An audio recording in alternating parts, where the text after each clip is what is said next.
자, 오늘 말씀 토요일 말씀 보도록 하겠습니다. 마가복음 5장 1절에서 13절입니다. 마가복음 5장 1절에서 13절 1절 2절 읽고 시작하도록 하겠습니다. 1절 예수께서 바다 건너편 그라사인의 지방에 이르러 2절 같이 읽겠습니다. 시작.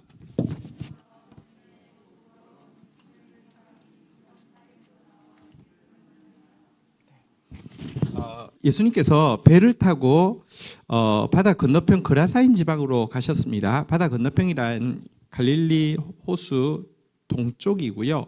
그라사인 지역은 동쪽 비탈에 있는 어떤 지명입니다. 그리고 이곳은 이방인들이 주로 거주하는 땅이었습니다. 유대인들이 가끔 있기도 하지만 이방인들이 주로 거주하는 땅이었습니다. 이 이방인이 거주하는 그라사인 땅으로 예수님께서 배를 타고 넘어가셨는데요. 배에서 내리자마자 귀신 들린 사람 하나가 무덤 사이에서 예수님을 향해서 나와서 예수님과 조우를 하게 되었습니다. 이 사람이 어떤 사람일까요? 3절부터 설명이 나옵니다. 3절부터 한번 볼까요?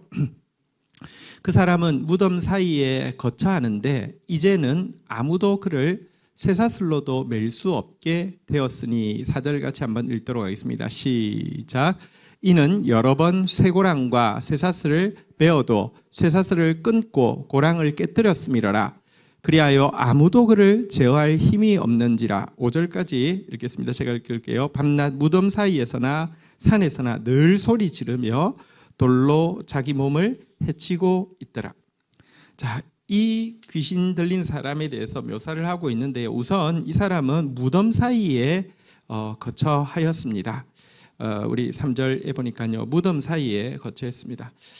사망의 그늘에 앉아 있는 사람입니다. 죽음이 아주 가까운 사람이고요.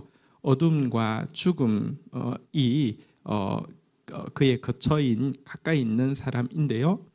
특별히 그는 아무것도 맬 수가 없는 사람이었다고 3절에서 이야기를 하고 있죠. 그 쇠사슬로도 맬 수 없고요. 4절 한번 볼까요? 여러분 사람들이 고랑으로 쇠사슬로 메어도요 상관없습니다. 쇠사슬도 깨뜨리고 고랑도 끊고 이제는 더 이상 아무도 그를 제어할 수 없다는 것을 알고 아무도 그를 제어하려고도 하지 않는 사람이었습니다.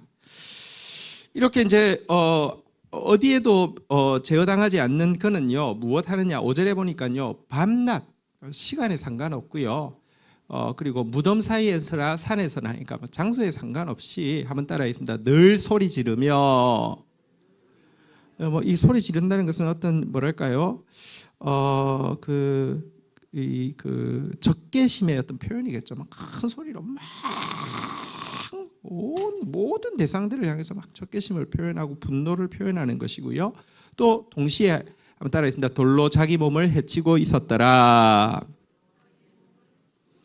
사람들을 향해서만 막 또 무슨 뭐 가끔 이렇게 좀 정신이 이렇게 좀 그런 분들은 보면 막 혼자서 막 삿대질하면서 하잖아요. 근데 꼭 대상이 없어도 하지만 어쨌든 사람이든 무슨 대상에서 항상 적개심과 분노를 표현하고 있는데 그럼과 동시에 돌로 자기 몸을 막 상하면서 또 자해하고 있는 어떤 귀신 들린 사람이었습니다. 한번 보면요, 어쨌든 그 사망의 그늘에 있고요. 모든 권위, 모든 질서를 다 거부하고 있고요. 그러면서도 타인을 향해서 적개심에 가득 차 있으면서 동시에 자신을 향해서 자학을 거치지 않는 어떤 귀신 들린 사람의 모습인데요. 이 모습은 그런데 오늘날 현대인들의 모습을 굉장히 많이 투영하고 있습니다. 오늘날 대부분의 현대인들은요 관계에서 대신관계가 철저히 깨어져 있고 대인관계도 사실은 가장 가까운 가족 안에서도 대부분 깨어져 있고요. 자신과의 관계도 깨어져 있죠. 깨어져 있는 상태에서 항상 분노에 가득 차 있고 그러면서도 또 자신을 향해서 자학도 하고 그러면서 무언가에 항상 미쳐 있습니다. 그러니까 거의 중독되어 있고 미쳐 있고 이런 고독한 현대인들의 모습을 투영하는 것이기도 합니다. 자, 그런데요. 그가 자 6절 한번 보도록 하겠습니다.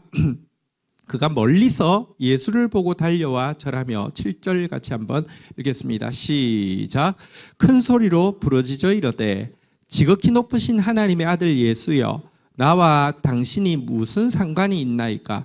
원하건대 하나님 앞에 맹세하고 나를 괴롭게 하지 마옵소서 하니. 자, 이 귀신 들린 자가 귀신같이 알았죠. 예수님이 배를 타고 넘어오시는 걸 보자마자 막 그 발작적인 저기를 품고 예수님을 향해서 막 뛰어나온 거죠. 막 진짜 죽일 것처럼 막 뛰어나왔는데 예수님 가까이에 도착했을 때 또 귀신같이 알잖아요. 도저히 범접할 수 없는 하나님의 아들의 권위 앞에서, 이건 경외심의 표현이 아니라 6절에 달려와 절한 것은요, 경외심의 표현이 아니라 그 권위 앞에 굴복당해서 일단 무릎은 꿇었습니다. 무릎은 꿇은 상태에서 7절에 이제 항의의 내용을 이야기하고 있는 것이죠. 큰 소리로 부르짖죠. 지극히 높으신 하나님의 아들 예수여 나와 당신이 무슨 상관이 있나이까. 아니 당신은 하나님의 아들이고 높으신 분이고 나는 비천하고 낮은 더러운 존재인데 나하고 아무 상관도 없지 않습니까? 그러니 나를 괴롭게 하지 마십시오라고 항의하고 있습니다. 왜 나를 괴롭게 합니까? 라고 항의를 하고 있습니다. 사실은요, 여기서 지금 그가 항의하고 있는 이 내용은 우리 어떻게 생각해 보면 정말 맞죠. 하나님의 아들은 너무 거룩하고 높은 데 비해서 이 사람은요, 이제는 동네 사람들도 아무도 그들도 보지 않습니다. 아무도 그를 이제 더 이상 제어하려고도 하지 않고 근처에 오려고도 하지 않습니다. 너무 흉측하고요. 자학을 계속했으니 몸은 어떻게 됐겠습니까? 그러면서 계속 고함치고 막 하고 있었으니 얼마나 살벌했겠습니까? 여러분, 이런 자와 너무 고매하신 예수님과 아무 상관없지 않습니까? 그런데 왜 무슨 억하심정이 있어서 나한테까지 와서 나까지 괴롭히냐고, 나 괴롭히지 좀 말아달라고 이렇게 항의를 하고 있는데요. 그런데 한 가지 그가 정말 모르는 것이 있습니다. 귀신같이 아는 것 같은데 핵심적인 것을 모르고 있습니다. 한번 따라하겠습니다. 하나님의 아들 예수여 나와 당신이 무슨 상관이 있나이까. 당신같이 높은 분하고 나처럼 비천한 존재하고 아무 상관없지 않느냐, 왜 날 괴롭히냐 그랬는데 착각했습니다. 엄청나게 많은 상관이 있습니다. 예수님은 정말 높고 거룩한 분 맞지만 가장 낮고 비천한 곳에 있는 영혼들에 대해서 정말 관심이 많고 상관하고 싶어 하시고 그들을 구원하러 오신 분이 예수님이십니다. 병든 자에게 의사가 필요하고 죄인에게 구주가 필요하고 높고 존귀한 곳에 거하기에 합당하시지만 동시에 가장 낮고 작은 자와 함께 하시는 것이 우리 예수님입니다. 관련이 굉장히 많습니다. 자, 그가 왜 이렇게 항의를 했냐고 하면 이미 예수님도 그를 보자마자 8절 한번 볼까요? 같이 한번 읽도록 하겠습니다. 읽겠습니다. 시작. 이는 예수께서 이미 그에게 이르기를 더러운 귀신아 그 사람에게서 나오라 하셨습니다. 예수님도 그를 보자마자 더러운 귀신아 그 사람에게서 나오라 라고 말씀하시니까 왜 이렇게 더럽고 아무도 관심 없는 이 사람한테 내가 들어가 있는데 왜 나를 괴롭게 하느냐라고 이제 항의를 한 것이죠. 여러분 사실은요, 예수님이 상관이 많습니다.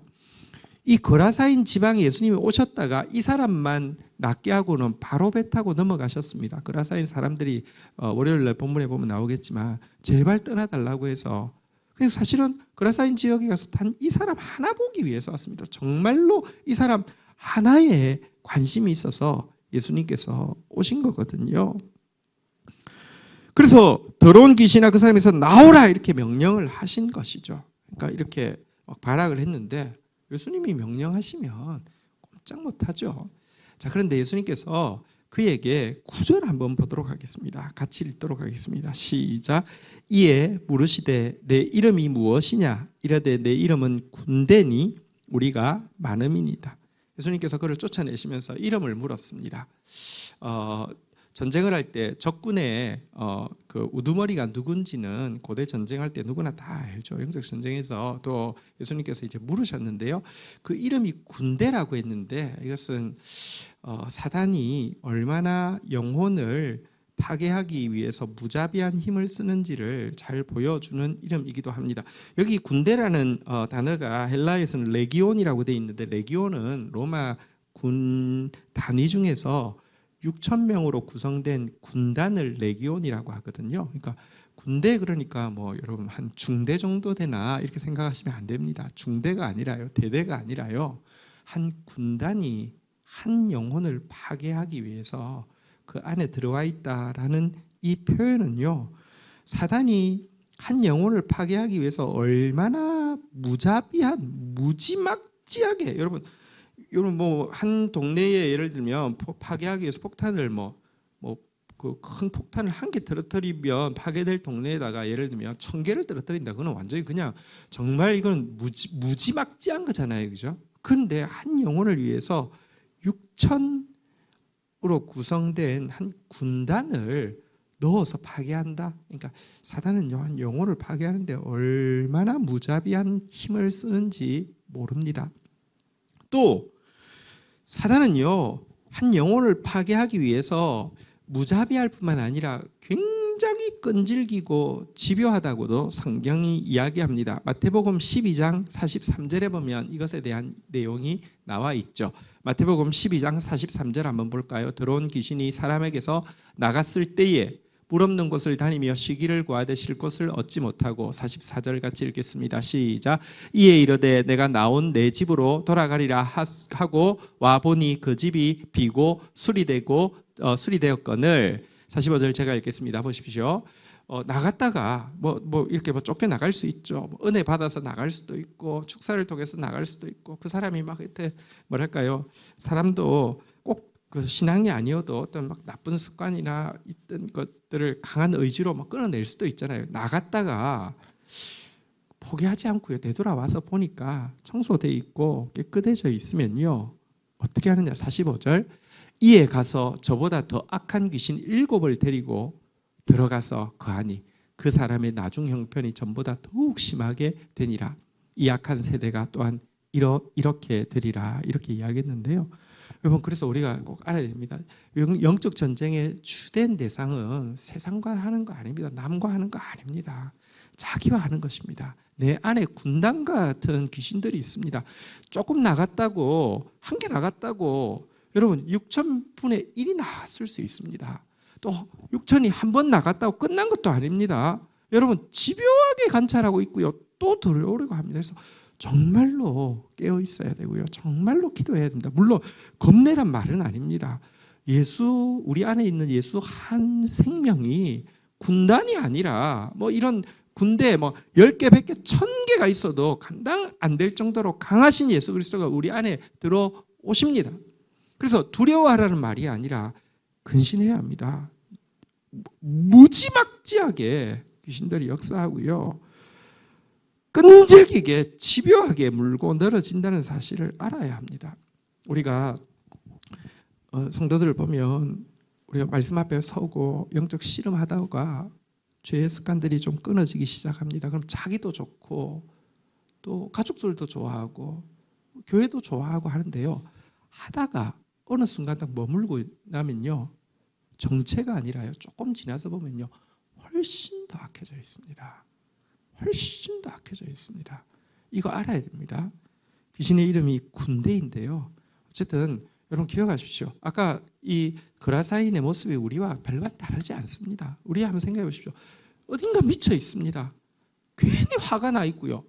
그러면서 또 남한테만 화내는 게 아니라 막 계속 자기를 향해서 또 자학도 하고요. 어디에도 안 매입니다. 목사 말 안 듣죠. 하나님 말씀도 안 듣는데 무슨 목사 말을 듣습니까? 어느 권위도 질서도 아무것도 없습니다. 여러분 이게 우리 모습입니다. 그러면 우리 안에 군대 귀신이 일할 수 있음을 알아야 됩니다. 그래서 근신해야 하고요. 영적 싸움 신실하게 감당해야 하는 것입니다. 어쨌든 이 군대 귀신을 쫓아내시니까요.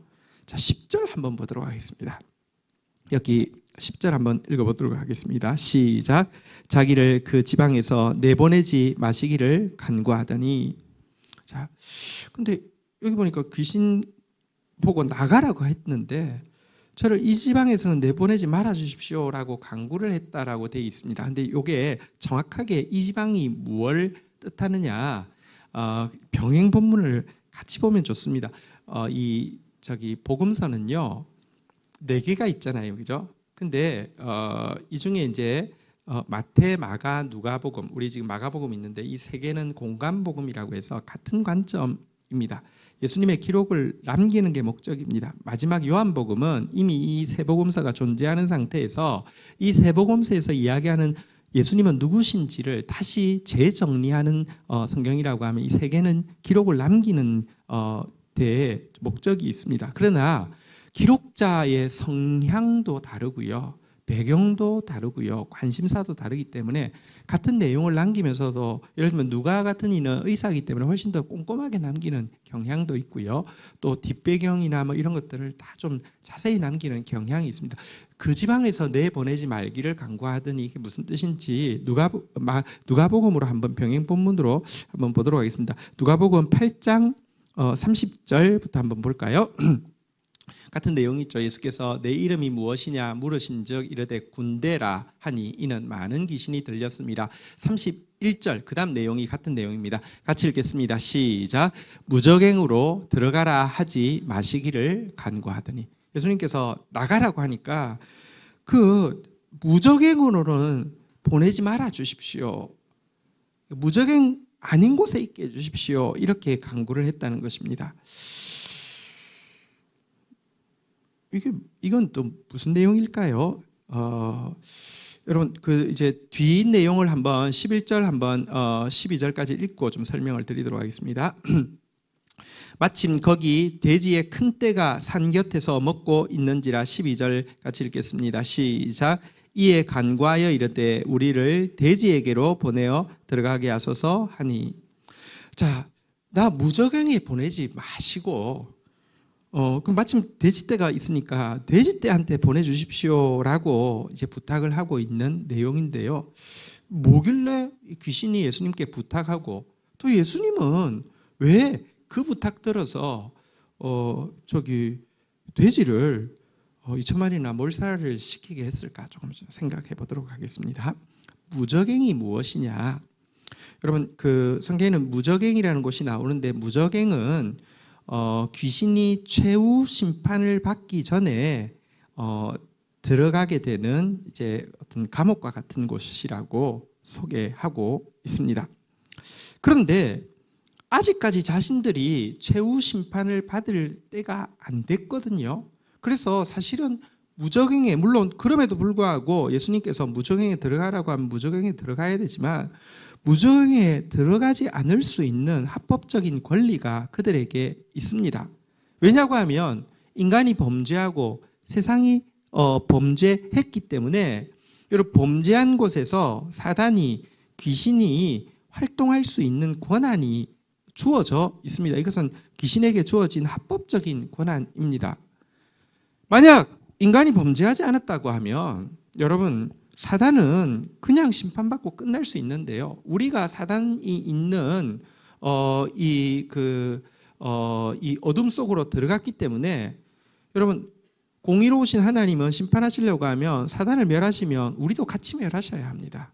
그래서 최후 심판이 되기 전에는요. 그러니까 하나님 공의로우시다고 하면 같이 멸하실 수밖에 없습니다. 그래서 인간을 건지시기 위해서 인간에게 구원을 주시기 위해서 인간의 심판을 유예하신다고 하면 사단의 심판도 유예받는 것입니다. 이해가 되시나요? 그래서 이 무적행에는 아직까지 합법적으로 안 들어갈 수 있는 권한이 있는 것입니다. 아직 내가 심판받을 때가 안 됐으니 나 무적행에는 보내지 말아 주십시오. 대신 저 돼지떼에 들어가게 해 주십시오라고 이야기했는데요. 자, 무저강에 들어가지 않을 수 있는 권리에 대해서는 그래, 오케이. 그런데 다른 곳에는 지금 예수님께서는요, 이 한 사람 건지기 위해서 오셨기 때문에 또 딴 사람한테, 여기서 나가서 딴 사람한테 들어가는 거 허락해달라, 허락 안 되죠. 근데 돼지떼 2,000마리가 지나가고 있는 거 보면서 저기 들어가라고 할 때는 들어가게 허락을 해줬는데요. 그것도 한번 생각해 보면, 아니 돼지 한 마리가 얼만데, 그리고 돼지고기가 얼마나 맛있는데 그걸 갖다가 다 익사를 시켜서 버리냐. 예수님은 또 그 부탁을 왜 허락을 하냐, 돈이 얼만데, 이렇게 생각하실 수 있는데요. 다시 이야기합니다. 사단이 지금 아직까지 무저강에 들어가지 않고 이 죄악된 세상에서 활보할 수 있는 권한도 합법적이고요. 또한 동시에 여러분, 이 돼지떼라는 것은, 돼지떼를 키우고 있었다는 것 자체가 지금 이 지역이 이방 지역이라는 것을 알 수 있습니다. 왜냐하고 하면 유대인들은 돼지를 치지 않죠. 먹지 않기 때문에. 혹은 탕자가 돼지를 쳤다는 것 자체가 그가 이방 땅에 갔다는 뜻이고요. 가장 부정하게 유대인들이 부정하게 여기는 일을 했다는 것 자체가 그가 얼마나 그 초라해졌는지를 보여주는 것인데요. 어쨌든 이 돼지떼는 구약에서는 지금 돼지고기를 먹지 말라는 뜻이 아닙니다. 돼지고기 먹으면 잘못된다는 뜻도 아니고요. 구약에서는 이게 부정함의 상징인데요. 사단은 부정한 곳에서는요, 활동할 수 있는 합법적인 권한이 있다는 것을 기억해야 합니다. 사단은 이 세상에서 활동할 수 있는 권한이 우리 때문에 주어져 있고요. 우리의 심판이 유예되어 있기 때문에 주어져 있고요. 특별히 사단은 부정한 것 가운데서 얼마든지 활동할 수 있는 권한이 있는 것입니다. 그래서 이렇게 요구할 수 있었고, 그런데 그 요구에 대해서 예수님은 허락하셨습니다. 여기서 일단 우리와 예수님의 가치관의 차이를, 엄청난 차이를 볼 수 있죠. 성경에 보면 한 생명이 천하보다 귀중하다는데 그게 허사가 아니라 예수님께 있어서는 이 한 명과 이 2,000마리의 돼지를요, 지금 동일선상에서 놓고 볼 때는요, 당연히 2,000마리 포기해서도 한 영혼 얻는 게 당연한 것이고 확실한 것이다라고 하실 만큼 영혼의 가치를 높게 생각하심을 보여주고 있습니다. 13절 한번 보도록 하겠습니다. 같이 한번 읽도록 하겠습니다. 시작. 허락하신대 더러운 귀신이 나와서 돼지에게로 들어가매 거의 2,000마리가 되는 떼가 바다를 향하여 비탈로 내리다라 바다에 몰사하거늘. 그래서 예수님께서는 허용하셨고요. 허용하자마자 한 군단을 들여서라도 파괴하고 싶었던 그 영혼, 예수님이 아니었으면 다시 들어와서라도 7배나 더 들어와서라도 파괴하고 싶던 그 영혼을 파괴하지 못한 분풀이로 이 2,000마리나 되는 돼지떼가 죽음을 향해서 질주하도록 발작을 일으켜서 몰살을 시켜버리고 있는 장면을 보게 됩니다. 사단이요, 얼마나 사람을 죽이고 싶어하고 멸망시키고 싶어하는지를, 그리고 또 죽이고 멸망시키는 일을 위해서 얼마나 강력한 권능을 가지고 있는지를 이 이야기는 보여주고 있습니다. 예수님은요, 한 사람을 너무너무 살리고 싶어 하고요, 한 사람을 회복시키는데 전능한 힘을 가지고 있습니다. 전능한 힘이라는 게 단지 오늘 이런 정도가 아니라, 여러분, 우리를 회복시키는 데는 합법적인 사단의 활동 영역에 와서 우리를 회복시키고 우리를 빼내려고 하면 값을 주지 않으면 빼낼 수가 없습니다. 그래서 그는 우리를 살리시기 위한 전능한 그분의 전능함으로 자신의 생명까지 내어놓으면서 우리를 건져내신 것이죠. 이것이 예수님이 하신 일입니다. 그래서 요한복음 10장 10절에 보면 이 죽이고 멸망시키는 사단의 힘과 살리고 회복시키는 예수님의 힘에 대해서 이렇게 대조하고 있습니다. 같이 한번 읽도록 하겠습니다. 시작. 도둑이 오는 것은 도둑질하고 죽이고 멸망시키려는 것뿐이요 내가 온 것은 양으로 생명을 얻게 하고 더 풍성히 얻게 하려는 것이라. 사단은요, 하는 일은 도둑질하는 것밖에 없고요, 죽이는 것밖에 없고요, 멸망시키려는 것밖에 없습니다. 거짓의 도움을 받아서 뭔가 누이 좋고 매부 좋고 사탄한테도 약간 주고 또 그것 가지고 생긴 이득 가지고 하나님도 섭섭지 않게 챙겨드리고 하면서 할 수 있을 거라고 생각하십니까? 그렇지 않습니다. 사단이 하는 일은요, 죽이는 거, 도둑질하는 거, 멸망시키려는 거 외에는 아무런 관심사가 없습니다. 그런데 예수님은요, 생명 얻게 하는 거, 우리로 하여금 살아나게 하고요. 한번 따라하겠습니다. 더 풍성히 얻게 하려는 것이라. 우리로 하여금 생명을 얻게 하는데, 과거 아담이 잃어버린 생명, 타락하기 전에 생명을 되찾아주는 정도로 그치는 것이 아니라 여기 더 풍성히 얻게 하려는 것이라는 것은 아담의 생명과는 비교할 수 없는 생명을 주려는 것이다, 이런 뜻입니다. 아담은 범죄하지 않았다 하더라도 피조물, 하나님으로부터 지음받은 피조물이라고 하면 예수님께서 우리를 회복시키고는요, 우리를 하나님의 자녀의 신분을 주시려는, 그리고 여러분, 우리가 다시 아담처럼 범죄하기 전으로 되돌아간다 하더라도 얼마든지 다시 타락할 수 있습니다. 우리에게 예수의 생명을 주심으로 말미암아 다시는 잃어버릴 수 없는 아들의 생명을 주시려는 것, 이 일을 위해서 죽으시고 부활하시고 성령을 보내시고, 이게 예수님께서 하시는 살리는 전능입니다. 이것 때문에 예수님은 이 한 사람 위해서 그곳까지 찾아가셨고요. 또 2,000마리의 이 돼지도 아끼지 않으셨고요. 물론 예수님이 남의 재산을 뭐길래 이렇게 파괴해, 이렇게 생각할 수 있죠. 다시 이야기합니다. 그것은 사단이 가지고 있는 합법적인 권리입니다. 지금도 세상을 한번 보십시오. 사단은요, 영혼들을 얼마나 파괴하는지 모르고요.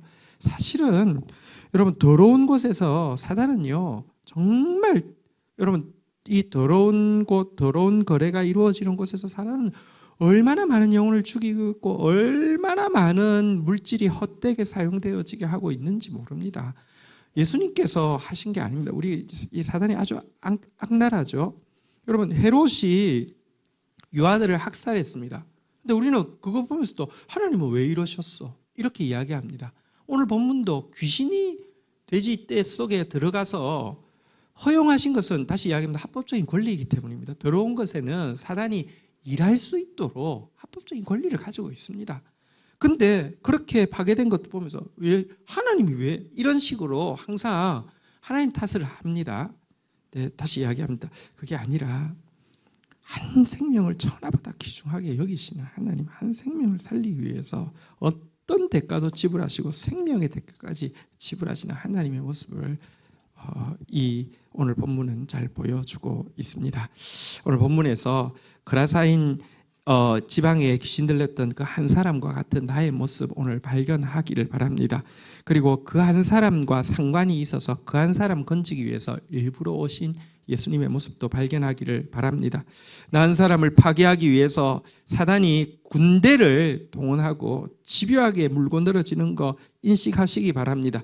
그러나 예수님께서 나 한 사람 건지기 위해서 2,000마리의 돼지 떼도 아끼지 않으실 만큼, 아니 자기 생명까지 내어놓으시면서까지 건지시는 모습을 우리가 볼 수 있기를 바랍니다. 지금도 분노하여서 우리를 이유도 모르게 막 분노하게 하고 자학하게 하면서 어딘가 미쳐 있게 하는, 여기에 매여 있는 자가 아니라 예수 그리스도 앞에 진실하게 굴복하고 예수 그리스도의 생명을, 주님께서 주시는 그 참 생명, 더 나은 생명 누리고 흘려보내는 생명의 멸류관 쓰고 생명의 왕노릇하는 저와 여러분들 되기를 주의 이름으로 축복합니다. 주신 말씀 붙잡고 우리 한번 찬양하고 기도하며 나가도록 하겠습니다. 자리에서 일어서시겠습니다.